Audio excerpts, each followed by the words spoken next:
अस्सलाम वालेकुम viewers, welcome to my channel. तो आज हम बहुत ही मज़ेदार रेसिपी बनाने वाले हैं जो कि है हैदराबादी तला हुआ गोश्त।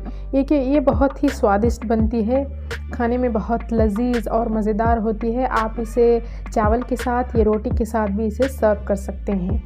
तो सबसे पहले हम हैदराबादी तला हुआ गोश्त बनाने के लिए हम यहाँ पर ले लेंगे करीब 300 ग्राम्स ऑफ मटन ले लेंगे। इसे अच्छे से धो के हम साइड में रख लेंगे और हम ले लेंगे यहाँ पर 2 tablespoon of ginger garlic paste और 3 tablespoon of oil, 1 lemon juice, 1 onion chopped, 1 tomato को हम चॉप कर लेंगे इस तरह से पतले पतले स्लाइसेस में।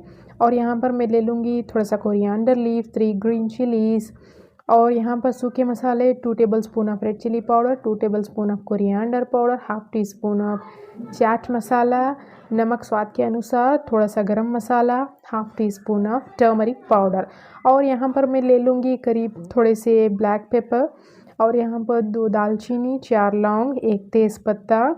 अब सबसे पहले एक प्रेशर कुकर लेकर इसमें हमारा वॉश किया हुआ मटन ऐड कर लेंगे, इसमें जिंजर गार्लिक पेस्ट ऐड कर लेंगे और हमारे सूखे मसाले जो कि है ड्राई मसाले इसमें हम ऐड कर लेंगे। इस तरह से सभी मसाले इस कुकर में मटन में हम मिक्स कर लेंगे।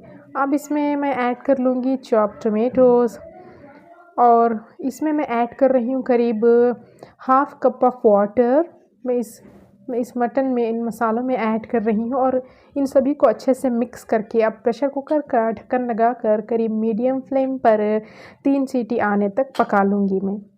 अब हमारा गोश्त अच्छे से पक चुका है, गल चुका है। अब नेक्स्ट हम एक कढ़ाई लेकर इसमें करीब 3 टेबलस्पून ऑफ ऑयल ऐड कर लेंगे और इसमें ऐड करेंगे थोड़ा सा चॉप्ड ऑनियंस और इसे भी अच्छे से स्टर फ्राई कर लेंगे।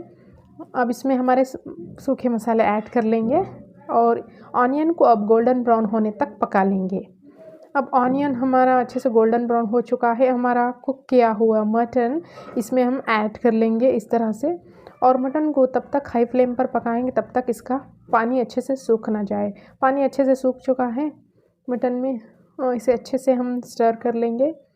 और अब हम इसमें ऐड करेंगे ग्रीन चिलीज़ और इसके बाद 1 लेमन जूस इसमें ऐड कर लेंगे। थोड़ा करी पत्ता भी ऐड कर सकते हैं, अदरवाइज स्किप कर सकते हैं। अब कोरिएंडर लीव्स में ऐड कर रही हूँ और अब हमारा हैदराबादी मटन तला हुआ गोश्त अब बन के तैयार है। आप इसे ऐसे ही साइड डिश की तरह सर्व कर सकते हैं। ये बहुत ही मज़ेदार बनकर आती है। अब ये लीजिए, बहुत ही मज़ेदार और डिलीशियस हैदराबादी तला हुआ गोश्त ये बहुत तैयार हो चुका है बनकर। It's ready to serve now. अगर वीडियो पसंद है तो like, share and subscribe and thanks for watching.